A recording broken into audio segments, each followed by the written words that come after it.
जल्दी जल्दी ब्रेकफास्ट बना लेती हूँ, उसके बाद अभी जी की चाय भी बनानी है। अगर वो उठ गए और जल्दी से रेडी हो गए तो फिर तो मेरी शामत ही आ जाएगी। बेकार में ही वो मुझ पर चिल्लाने लगेंगे। इस तरह प्रिया जल्दी जल्दी सुबह का ब्रेकफास्ट तैयार करने लगती है और जिस बात का डर प्रिया को था वही होता है।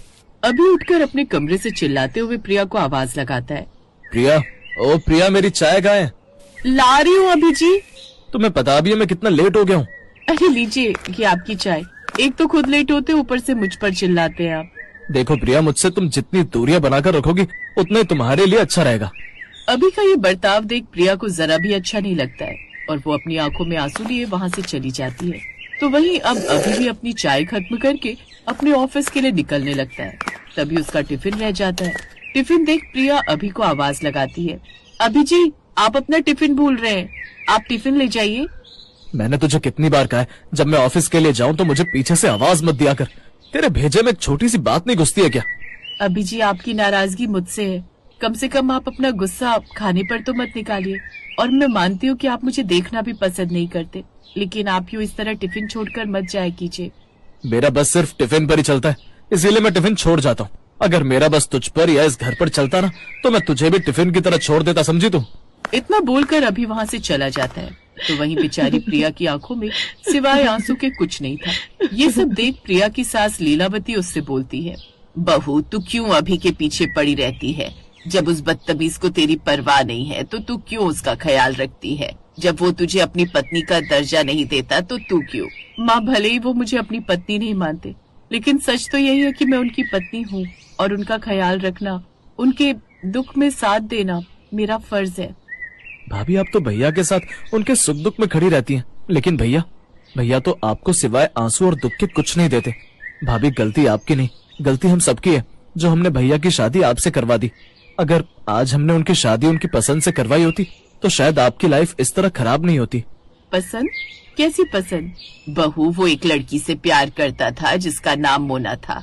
वो काफी अमीर थी और मुझे वो बिल्कुल भी पसंद नहीं थी। मैं जानती थी कि अगर मैंने अपने बेटे की शादी उस लड़की से करवा दी तो इस घर को टूटने में ज्यादा समय नहीं लगेगा और इस घर को बनाए रखने के लिए मैंने उसकी शादी तुझसे करवा दी। माँ जी, आपने ये क्या कह दिया? अभी जी किसी और को पसंद करते थे तो फिर आपने मेरी जिंदगी क्यों खराब की? अगर मुझे पता होता कि उनके दिल में कोई और है तो मैं कभी इस शादी के लिए हाँ नहीं करती। आज वो मुझे देखकर नफरत करते हैं, उसका कारण यही है ना? बहू, मुझे पता है कि मैंने तेरे साथ गलत किया, पर मैं क्या करती? वो मोना बहुत ही मॉडर्न और घमंडी लड़की थी। उसे हमारे घर के संस्कार बिल्कुल पसंद नहीं थे। वो तो अभी को हमसे दूर ले जाना चाहती थी। मुझे लगा कि वक्त के साथ अभी तुझे अपना लेगा और सब ठीक हो जाएगा, पर मुझे क्या पता था कि वो इतना पत्थर दिल निकलेगा। भाभी, माँ सच कह रही है। भैया उस मोना के पीछे पागल थे, पर यकीन मानिए वो लड़की सिर्फ भैया के पैसों से प्यार करती थी। आपने तो इस घर को संभाला है, वरना वो आती तो अब तक हम सब सड़क पर होते। पर देवर जी, बिना प्यार के ये रिश्ता कब तक चलेगा? वो मुझे रोज जलील करते हैं। इतना बोलकर प्रिया अपने कमरे में जाकर खूब रोती है। उधर ऑफिस में अभी काम कर रहा होता है कि तभी उसके केबिन में मोना आती है। हाय अभी, कैसे हो जानू? बहुत याद आ रही थी तुम्हारी, तो सोचा ऑफिस ही चली आओ। मोना, तुम यहाँ? यार तुम कहाँ चली गई थी? तुम्हें पता है माँ ने धोखे से मेरी शादी उस प्रिया से करवा दी। वो लड़की मुझे फूटी आंख नहीं सुहाती। बस घर वालों के दबाव में जी रहा हूँ। ओह बेबी, पर अब मैं आ गई हूँ ना। अब तुम्हें उस अनपढ़ लड़की के साथ रहने की जरूरत नहीं है। हम फिर साथ रहेंगे। बस तुम्हें उसे तलाक देने की जरूरत है। तलाक? पर माँ कभी नहीं मानेंगी।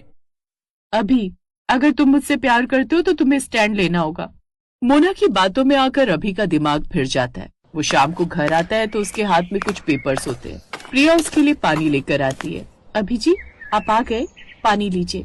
आज मैंने आपकी पसंद के कोफ्ते बनाए हैं, जल्दी से हाथ मुंह धोकर आ जाइए। बंद करो ये नाटक प्रिया।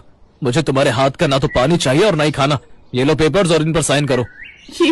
ये क्या है अभी जी? ये डिवोर्स पेपर्स है। मैं तुम्हारे साथ और नहीं रह सकता। मेरी मोना वापस आ गई है और मैं उसी के साथ अपनी लाइफ बिताना चाहता हूँ। ये सुनकर लीलावती और रोहन दौड़कर वहाँ आते हैं। लीलावती पेपर्स छीनकर फाड़ देती है। अभी, तेरी हिम्मत कैसे हुई मेरी बहू? माँ, आप हमेशा इस लड़की का पक्ष लेती हैं जिसे मैं जानता तक नहीं था। मैं मोना से प्यार करता हूँ और वो इस घर की बहू बनेगी। अगर आपने उसे एक्सेप्ट नहीं किया तो मैं ये घर छोड़ दूंगा, पर प्रिया के साथ नहीं रहूंगा। इतना बोलकर अभी वहाँ से चला जाता है और अगले दिन मोना को अपने साथ घर ले आता है।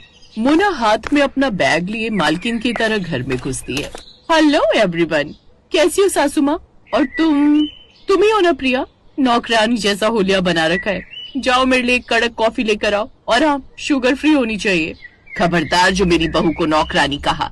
अभी ये क्या बदतमीजी है? माँ, मोना अब यहाँ रहेगी। मैंने इससे शादी करने का फैसला कर लिया है। प्रिया चाहे तो इस घर में एक कोने में रह सकती है, पर मेरी पत्नी अब सिर्फ मोना है। माँ जी शांत हो जाइए। अगर अभी जी इसी में खुश है तो मैं कुछ नहीं कहूँगी। इसे मैं अपनी किस्मत मान चुकी हूँ। इस तरह घर में अब अभी की 2 पत्नियां रहने लगती हैं। मोना घर का कोई काम नहीं करती थी, बस प्रिया पर हुक्म चलाना ही जानती थी। ऐसे ही एक दिन, ओह हेलो प्रिया, ये क्या घटिया खाना बनाया है? ऑयली खाना खाकर मेरा फिगर खराब हो जाएगा। जाओ मेरे लिए सैलेड बनाओ। और सुनो, मेरे कमरे की सफाई भी ठीक से नहीं हुई है, जरा जाकर डस्टिंग कर देना। भाभी, आप इसकी बातें क्यों सुन रही हैं? ये कोई महारानी नहीं है। देवर जी, अगर मैं भी लड़ने लगूंगी तो घर का माहौल और खराब हो जाएगा।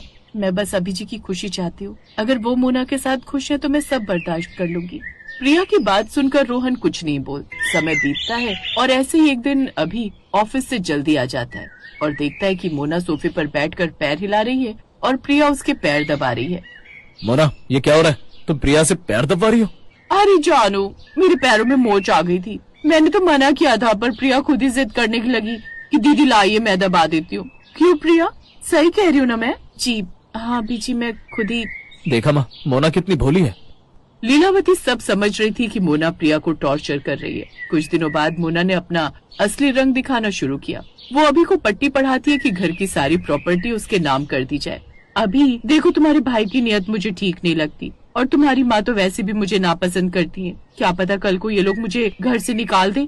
अगर तुम मुझसे प्यार करते हो तो ये घर और अपनी प्रॉपर्टी मेरे नाम कर दो। इससे हमारा फ्यूचर सिक्योर रहेगा। मोना, तुम कैसी बातें कर रही हो? तुम्हें मुझ पर भरोसा नहीं है ना? ठीक है, मैं जा रही हूँ। मोना के जाने के डर से अभी पागलों की तरह वसीयत के कागजात तैयार करवाता है और धोखे से अपनी माँ के साइन भी करवा लेता है। जैसे प्रॉपर्टी मोना के नाम होती है, उसका बर्ताव पूरी तरह बदल जाता है। अब आया हूँ पहाड़ के नीचे। अब ये घर मेरा है और सबसे पहले मैं इस घर की सफाई करूंगी। लीलावती, रोहन और ये तुम्हारी सती सावित्री बीवी प्रिया, तुम सब आज ही अपना बोरिया बिस्तर समेटोगे और यहाँ से दफा हो जाओ। मोना, ये तुम क्या कर रही हो?